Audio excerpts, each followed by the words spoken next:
Salam Bapak Ibu dosen hebat dimanapun Anda berada. Kita sering mendengar bahwa mengajar di daerah khusus seperti di daerah terpencil sangat menantang bagi para guru. Kita juga sering melihat gambaran pendidikan di daerah khusus ini mengalami ketertinggalan dari daerah lainnya. Namun kita juga sangat meyakini bahwa setiap anak di mana saja berhak mendapatkan pendidikan yang layak. Lalu bagaimana kita sebaiknya menyiapkan mahasiswa untuk dapat mengajar dengan baik di daerah khusus?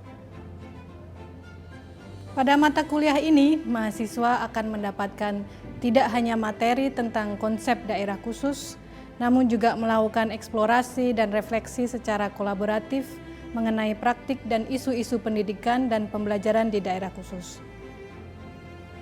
Bapak Ibu dosen hebat, tujuan mata kuliah ini adalah untuk membekali mahasiswa dalam mengeksplorasi konsep dasar, teori, praktik, dan isu-isu pendidikan di daerah khusus, serta menganalisis dan merefleksikan pendekatan, strategi, metode, dan teknik pembelajaran yang adaptif dan kontekstual, yang kemudian diterapkan dalam mengembangkan rancangan, materi, asesmen dan evaluasi pembelajaran yang sesuai konteks.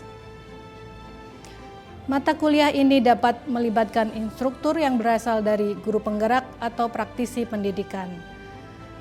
Bobot mata kuliah ini sendiri sebanyak 2 SKS dengan pokok bahasan pada 7 topik materi yang ada pada layar berikut ini.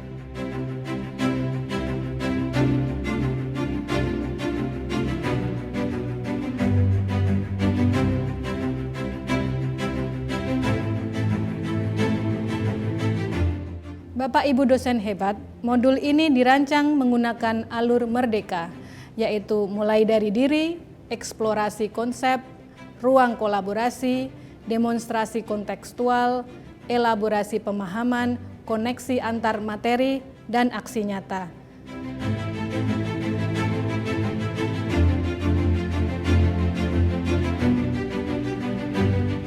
Hal ini bertujuan agar mahasiswa tidak hanya belajar secara teoritis, tapi juga menerapkannya dalam proses belajar. Berikut penjelasan umum alur merdeka pada mata kuliah ini. Pada topik pertama dan kedua, mahasiswa akan mempelajari video dan materi terkait pola pikir dan konsep dasar daerah khusus, menguraikan pandangan, mengajukan pertanyaan esensial, menganalisis pandangan secara individu atau kelompok, mempresentasikan, menyimpulkan pola pikir, dan sebagai aksi nyata, mahasiswa menulis refleksi dalam blog dengan alur merdeka. Pada topik pendekatan, strategi, metode, dan teknik pembelajaran yang diterapkan di daerah khusus, mahasiswa akan mendapatkan proses pembelajaran sebagai berikut.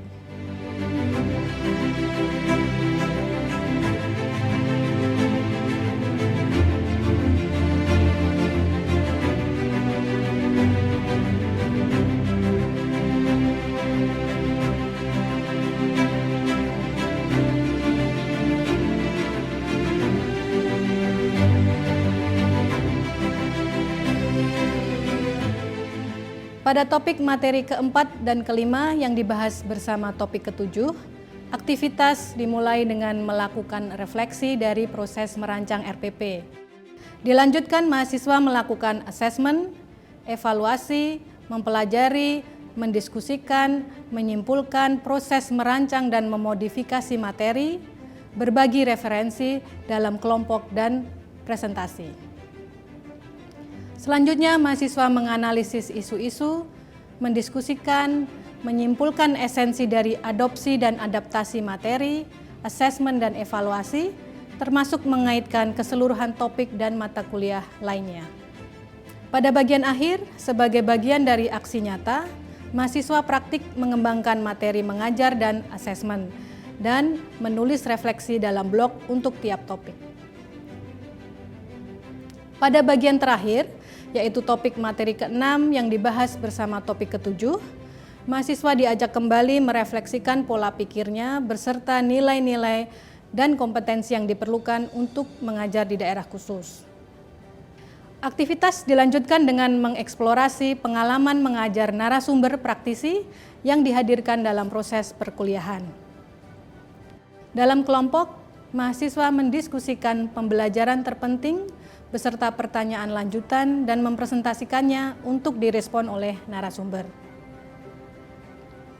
Pada rangkaian terakhir kegiatan dalam kelompok, mahasiswa berbagi tentang motivasi, kepercayaan diri, perubahan pola pikir dan penghayatan dalam menerapkan pembelajaran di daerah khusus, serta menilai kembali visualisasi yang dibuat pada pertemuan awal dan menambah atau merevisinya. Sebagai aksi nyata, mahasiswa kembali menuliskan refleksinya dalam blog, menyiapkan proyek akhir dan perayaan akhir kelas. Bapak Ibu dosen hebat, evaluasi pembelajaran pada mata kuliah ini akan dilakukan dengan cara evaluasi formatif dan sumatif. Evaluasi formatif dilakukan di masing-masing topik pembelajaran dalam penilaian unjuk kerja dan portofolio dalam pembelajaran serta blog dengan alur merdeka.